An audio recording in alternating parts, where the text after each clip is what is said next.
जैसे आज का डिस्कशन पॉइंट था, पिछले क्लास में भी बोले थे कि आज हम लोग इनहेरिटेंस सीखेंगे। और जो टॉपिक इनहेरिटेंस है वो ऊप्स का कंसेप्ट है।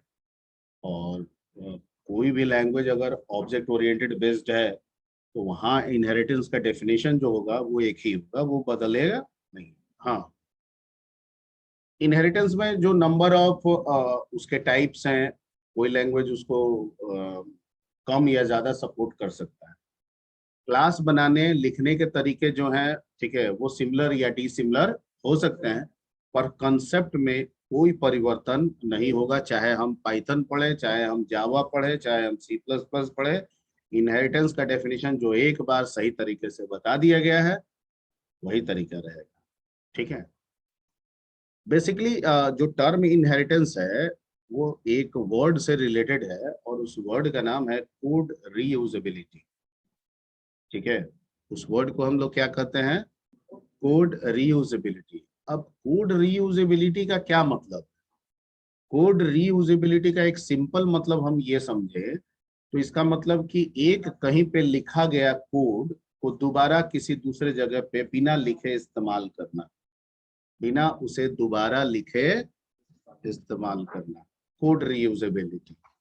ठीक है, यानी एक जगह कहीं पे लिखा हुआ है और दूसरे जगह बिना उसे दोबारा लिखे उसका इस्तेमाल करना, that is the meaning of code reusability. ठीक है। अब मान लेते हैं वहां लिखा हुआ है और यहाँ भी लिख दिए, वहां भी वही काम कर रहा है, यहाँ भी वही काम कर रहा है, तो इसको रीयूजेबिलिटी नहीं बोलेंगे, इसको तो डुप्लीकेसी बोलेंगे, इसको रिडंडेंसी बोलेंगे कि भैया वहां भी वही लिखा हुआ है, आप यहाँ भी लिख दिए, आप वहां भी लिख दिए, तो सब जगह एक ही काम हो रहा है। Point clear? ठीक है।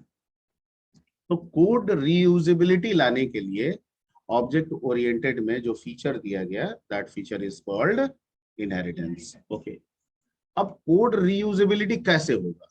क्या किसी को किसी का कोड रीयूजेबिलिटी कर देंगे? पता है नहीं, उसका एक तरीका बनाना होगा। ठीक है। कोड रीयूजेबिलिटी का मतलब क्या है कि मतलब ये एक क्लास बना, ध्यान से समझिए, और यहाँ कुछ कोड लिखा और ये क्लास हम बनाने जा रहे हैं और हम चाहते हैं उसका कोड इसको मिले, बिना दोबारा लिखे वो आ जाए। ठीक है, तो वो बना है, ये बन रहा है। ठीक है, तो यहाँ सोचा गया कि इसको हम लोग इनहेरिटेंस देते हैं क्योंकि जैसे पेरेंट से चाइल्ड के पास, पेरेंट का प्रॉपर्टी चाइल्ड के पास आता है, उसी तरीके से ये बन गया है, तो जो पहले से बना है वो पेरेंट माना जाएगा और जो बन रहा है जिसमें उसका कोड रीयूज होगा उसको चाइल्ड माना जाएगा। Point clear? ठीक है। तो जो इनहेरिटेंस फीचर है वो कोड रीयूजेबिलिटी को प्रमोट करता है और साथ ही साथ जो इनहेरिटेंस फीचर है ऑब्जेक्ट ओरिएंटेड का, ठीक है, वो दो क्लास के बीच में एक रिलेशन एस्टेब्लिश करता है और ये रिलेशन पेरेंट और चाइल्ड का होता है या बेस और ड्राइव का होता है। क्या होता है? बेस और ड्राइव का होता है। जहां, ठीक है, बेस अपने सारे कोडों को, ठीक है, चाइल्ड को प्रोवाइड करता है, जहां बेस अपने सारे कोडों को, ठीक है, ड्राइव को प्रोवाइड करता है। क्या सारा? पता है कि नहीं, सारा का मतलब यहाँ पे बेस अपने जितने भी नॉन प्राइवेट डेटा और मेथड है वो सब अपने ड्राइव को प्रोवाइड करेगा। नॉन प्राइवेट यानी कि जो प्राइवेट होगा वो शेयरेबल यूजेबल नहीं होगा। ठीक है। अब मान लीजिए कि इसके पास ये क्लास एक्स है और ये पेरेंट है और इसके पास ए बी सी तीन डेटा है और ए प्राइवेट है और बी और सी पब्लिक है, और मान लीजिए कि ये वाई एक क्लास बन रहा है जिसमें हम कोड इस दोनों को इनहेरिट कर रहे हैं, तो ये चाइल्ड बना, ये इसको पेरेंट बना, तो ये कहेगा हम ए तुमको नहीं देंगे। क्यों? क्योंकि वो तो प्राइवेट है, वो मेरा है। प्राइवेट प्राइवेट अगर दे ही दिया तो फिर प्राइवेट कहां से रहा? बी और सी तुमको जरूर प्रोवाइड करेंगे। ठीक है। तो इनहेरिटेंस के दौरान जो कोड रीयूजेबिलिटी होता है वो सिर्फ नॉन प्राइवेट कोड रीयूजेबिलिटी होता है। क्या होता है? Non private. आपको सी प्लस प्लस में भी यही बातें बताई गई होंगी, यहाँ भी यही बातें बताई गई। तुम क्या कर रहा है जी? नीतीश कुमार बिहार सरकार का कोई काम कर रहे हो क्या? हाँ।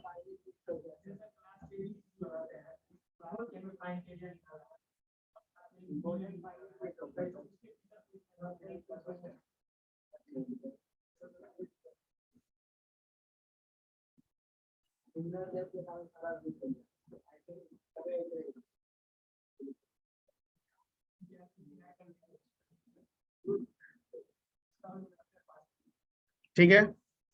तो ये हुआ इनहेरिटेंस, यानी दो क्लास के बीच में एक रिलेशन एस्टेब्लिश करना। इस रिलेशन को हम पेरेंट चाइल्ड या बेस और ट्राइब के नाम से जानते हैं, जिसमें बेस अपने सारे नॉन प्राइवेट डेटा और मेथड ड्राइव को प्रोवाइड करता है, या पेरेंट अपने सारे नॉन प्राइवेट डेटा और मेथड को किसको प्रोवाइड करता है, चाइल्ड को करता है।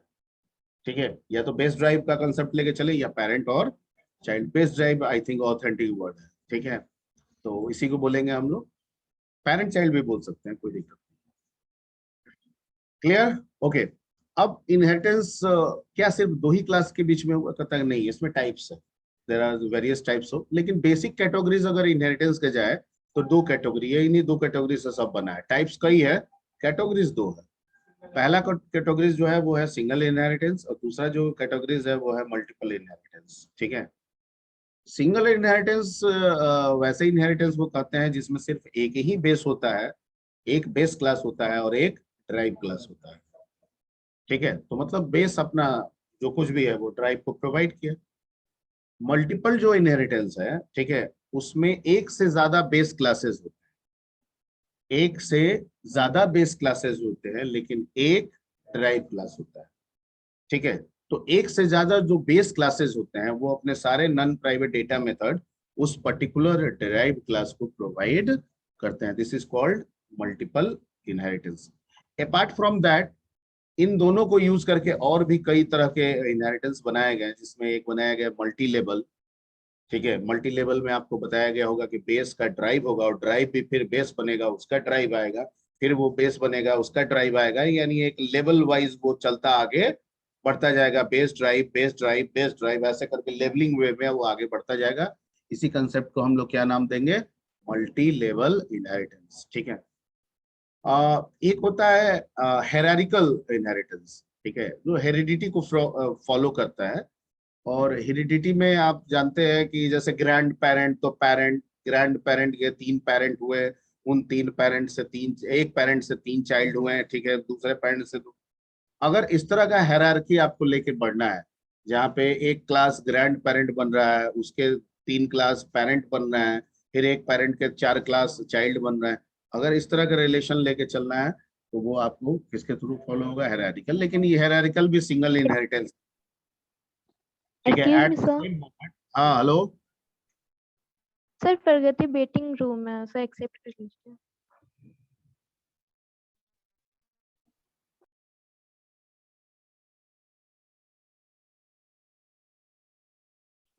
ठीक है, तो जैसे हेरारिकल में क्या है कि मान लीजिए कि एक क्लास, सपोज कीजिए कि कोई क्लास ए है, ठीक है, हम उसको ग्रैंड पेरेंट बना दिए, उसके तीन पेरेंट हैं, यानी उसके तीन बच्चे हैं, तो तीन तीन बच्चे को वन टू वन, ये मान लीजिए ए है, ग्रैंड पेरेंट है, बी सी डी उसके तीन चाइल्ड हैं, तो बी को पहले रिलेट किए, A to B single inheritance, A to C single inheritance, A to D single inheritance. Okay, अब हर एक पेरेंट के मान लीजिए दो दो बच्चे, बी के भी दो बच्चे।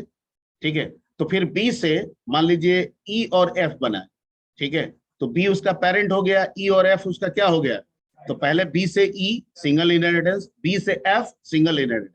यानी दिखने में ये हेरारिकल है, लेकिन हर जगह जो रिलेशन हम खोज रहे हैं वो क्या मिल रहा है, सिंगल।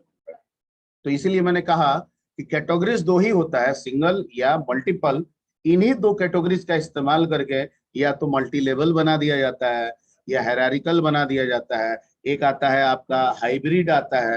हाइब्रिड में क्या होता है कि अगर सिंगल और मल्टीपल दोनों को कंबाइन कर दें, ठीक है, तो वो हाइब्रिड हो जाता है। ठीक है, ओके।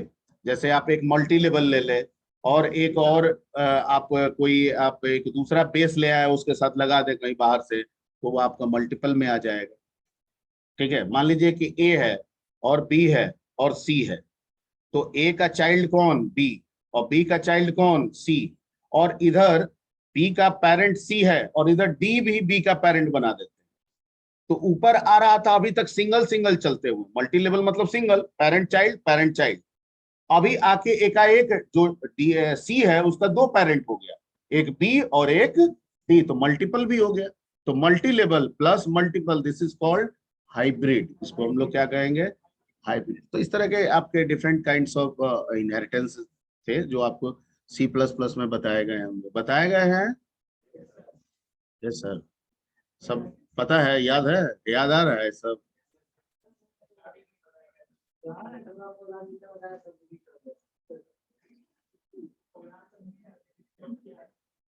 अच्छा, ठीक है। तो यहाँ भी पाइथन में भी कुछ ऐसा ही सीखना है। सी से थोड़ा सा लिखने का स्टाइल अलग है, बाकी कंसेप्ट सब वही है। ठीक है, और जो भी हम क्लास बनाते हैं उसमें प्राइवेट डाटा और पब्लिक डाटा बनाना तो हम सीख ही गए हैं। प्राइवेट डाटा बनाना है या मेथड बनाना है, क्या लगा देना है? Double underscore. पब्लिक रखना है मत लगाइए, बाय डिफॉल्ट क्या होता है? पब्लिक होता है। बाय डिफॉल्ट क्या होता है? पब्लिक होता है। ठीक है। तो एक छोटा सा इनहेरिटेंस का आपको एक एग्जांपल यहाँ पे सीधे देंगे।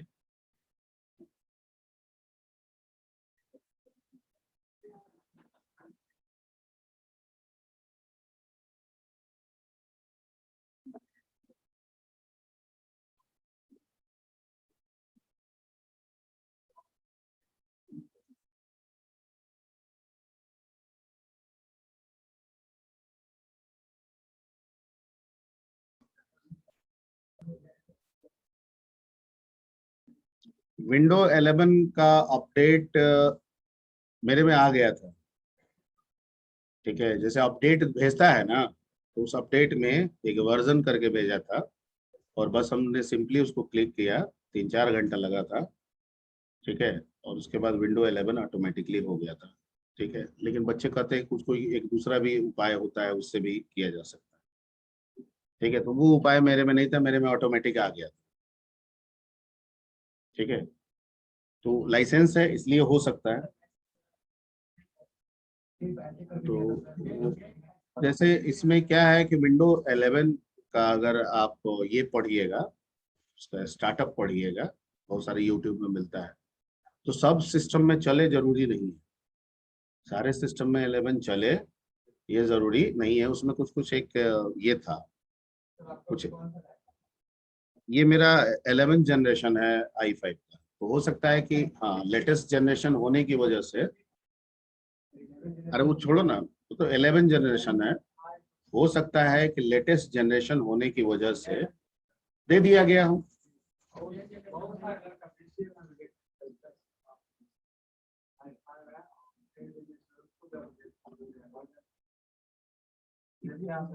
मेरे ऐसा बिल्कुल ना समझे कि मैंने ये लिया है तो इसमें भेजा है तो मैं यही ले लूं तो इसी में भेजा, किसी में भी भेजेगा। आप 11 जनरेशन का कोई भी ले लीजिए, लेनेवो ले लीजिए, एसर लीजिए। ठीक है, आई एम नॉट प्रमोटिंग और I am not a brand ambassador of the HP computer, तो मैं किस क्यों करूँ? ठीक है, आप किसी भी कंपनी का खरीदिए जिसमें आपको पैसा बच जाए।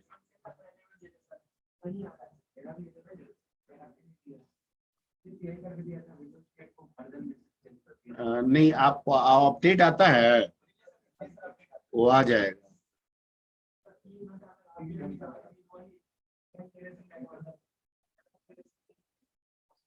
नहीं, ऐसा नहीं आइकन आया। वो तो बच्चा बोला कि आ गया है मेरे में, तो ऐसे बहुत सारे बच्चे आएगा। आ, शुरुआती है, इसमें थोड़ा थोड़ा बग भी है। ठीक है, हालांकि पता नहीं चलता है लेकिन बग है छोटे छोटे। तो हालांकि इसमें डेली अपडेट हर 1-2 दिन पे देखिएगा ना, विंडो 11 अपडेट भेज रहा है। ठीक है, यानी कि उसको पता चल रहा है कि ये बग आ रहा है। ठीक है, तो उस बग को रिमूव कर रहा है। ठीक है, हालांकि ग्राफिक्स इसका बहुत स्ट्रांग है। ठीक है, इन कंपेरिजन ऑफ विंडो 10 काफी स्ट्रांग ग्राफिक्स है। ठीक है, तो वो बेहतर है। तो हो सकता है ग्राफिक्स का भी चक्कर हो। आपने कौन सा ग्राफिक्स दिए हुए है? इंटेल वाला है।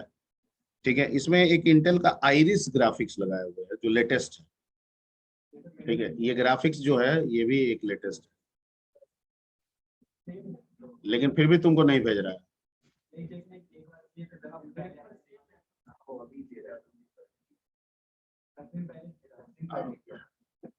और एक अच्छा नहीं होगा तो हम एक उपाय बताएंगे, एक और तरीका है, क्या उसको बोलते हैं, दिमाग में नहीं आ रहा है।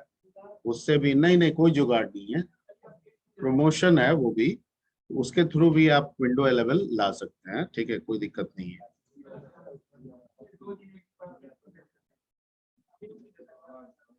नहीं अपडेट नया नया क्या बोलेंगे, नया नया इसको लॉन्च किया है तो कुछ तो बग होगा ना। नहीं 10 में 2-2 दिन पे तो नहीं देता है, 10 हम भी यूज कर रहे थे, उसमें एक हफ्ता। तो देखिए बग तो सब में रहता है, बग मतलब एरर, ठीक है। तो भगवान शरीर का निर्माण करके भेज दिया, उसमें भी बग है, अब सुधारते रहो, तुम ठीक करते रहो, ठीक है, पूरा जीवन भी सुधारना पड़ सकता है, ठीक है।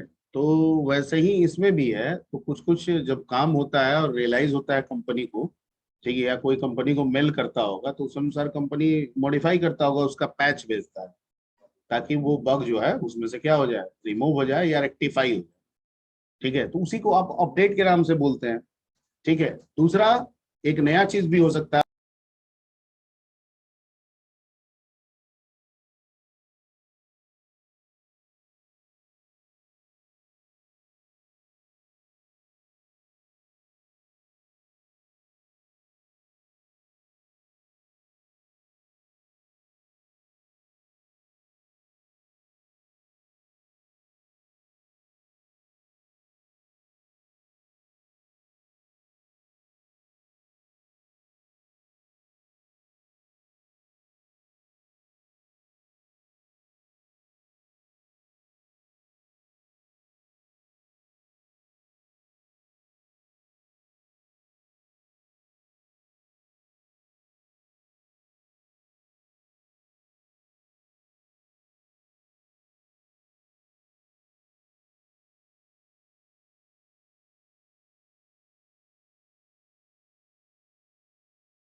Excuse me, sir.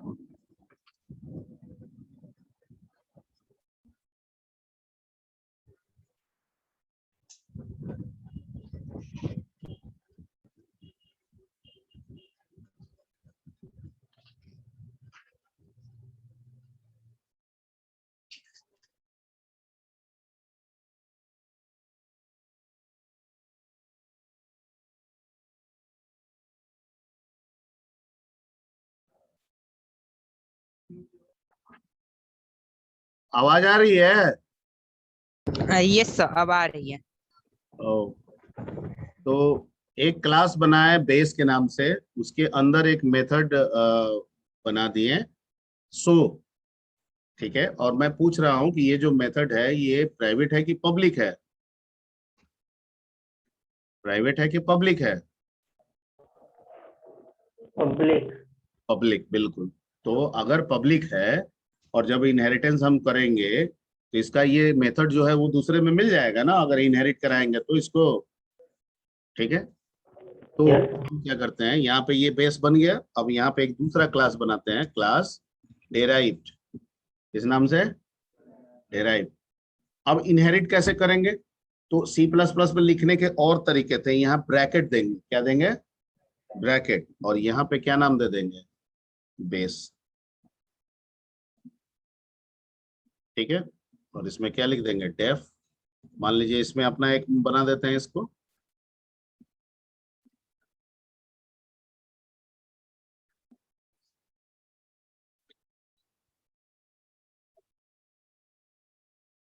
Hello India, hello Bihar,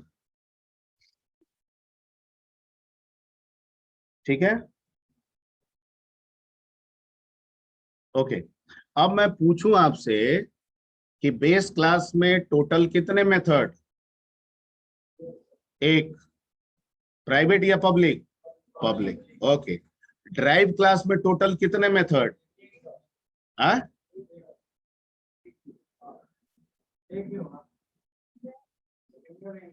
क्या पढ़ रहा है मुझे, कौन सा पढ़ाई कर रहा है?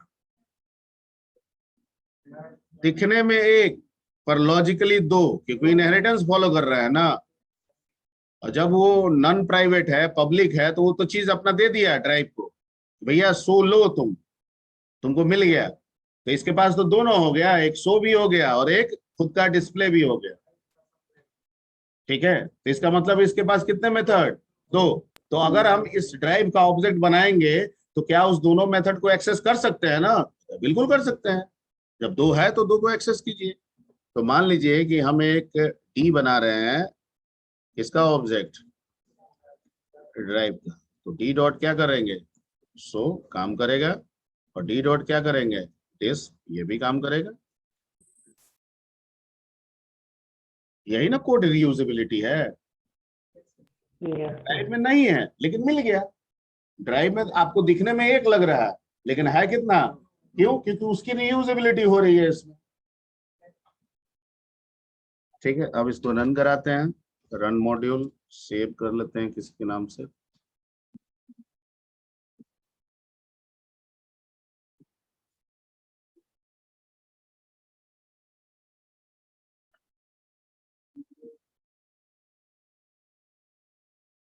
ये कहाँ सेव हो रहा है? इस सिस्टम 32 में क्यों चला गया?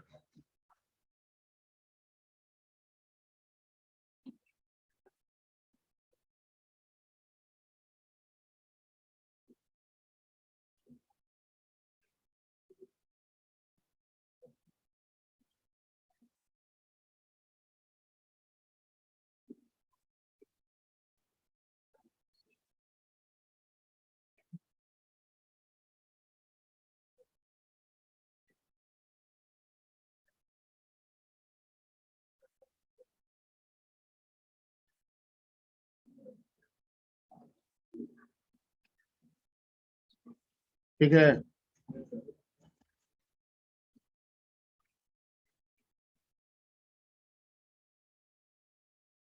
ओके। तो ये आपका हो गया सिंगल इनहेरिटेंस। ये किसका एग्जांपल बता दिए? Single inheritance.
ठीक है, आगे बढ़ा जाए।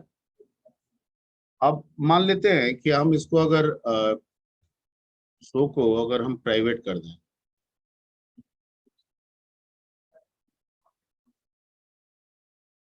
तो क्या होगा?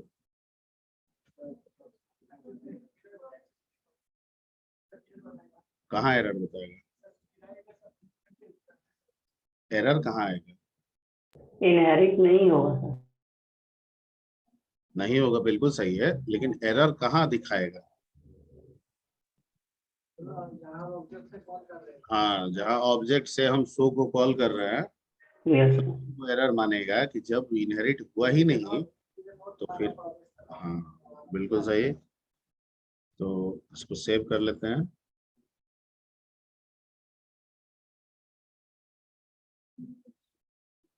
ठीक है, क्या लिख रहा है कि derived object has no attribute so. Derive के पास सो है ही नहीं, तो आप सो को यूज कैसे कीजिएगा, मिला ही नहीं, रीयूजेबिलिटी हुआ ही नहीं। ठीक है, तो जैसा कि हमने क्या कहा था कि प्राइवेट जो डेटा या मेथड है वो रीयूजेबल नहीं होगा, वो इनहेरिट नहीं होगा। ओके, तो इसको मैं फिर से हटा देता हूं, ये समझाने के लिए ऐसा किया मैंने। अब आते हैं हम लोग कि सिंगल हो गया, दूसरा कैटेगरी भी हम लोग कर लेते हैं, उसके बाद बाकी चीज पर ध्यान देंगे। That is called multiple inheritance. Multiple inheritance में क्या होता है, बेस की संख्या एक से ज्यादा। तो मान लीजिए कि इसको हम बेस 1 कर देते हैं और 100 रहने देते हैं इसमें, और एक क्लास हम और बनाते हैं, क्लास बेस क्या 2, और इसमें हम बना देते हैं आउट नाम से। ठीक है, और इसमें लिख देते हैं print hello India, hello world.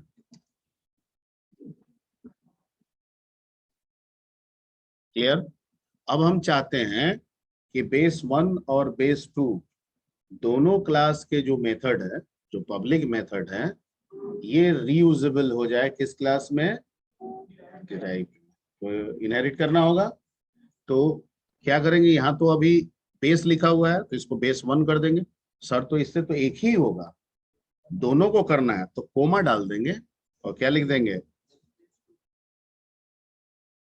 अब दोनों हो गया। तो इसका मतलब इस ड्राइव के पास टोटल कितने मेथड हो गए, 3। कौन कौन, सो, आउट, डिस्प्ले। सो, आउट और डिस्प्ले। तो हम सो को भी कॉल कर लिए। ठीक है, यहाँ पे डी डॉट आउट को कॉल किए तो क्या देगा, hello world. D dot show किए, हेलो इंडिया। डी डॉट डिस्प किए, हेलो बिहार। क्लियर। रन करा के दिखाते हैं।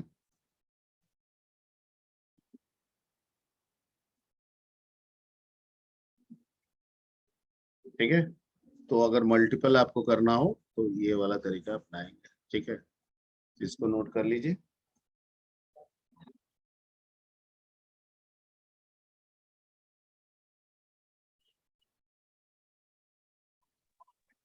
Excuse me sir. हेलो हाँ हेलो, बोलिए। हेलो। सर, रन हमसे रन नहीं हो रहा सर, रन करा रहे हैं तो एरर आ रहा है सर।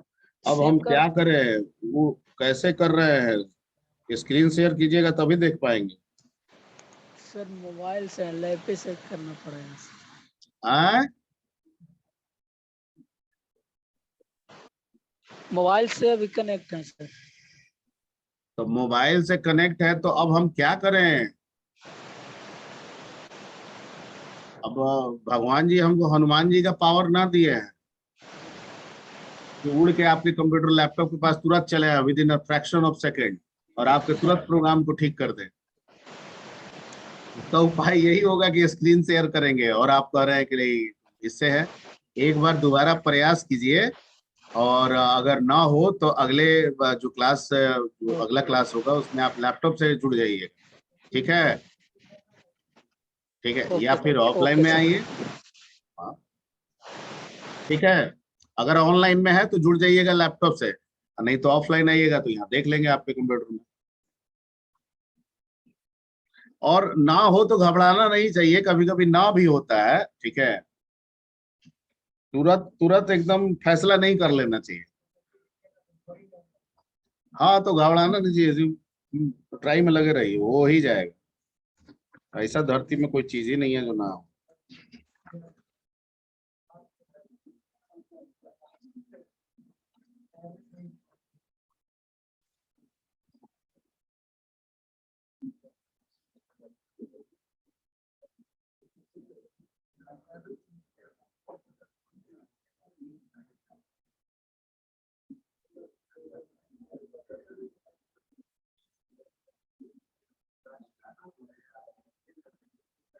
तो फिर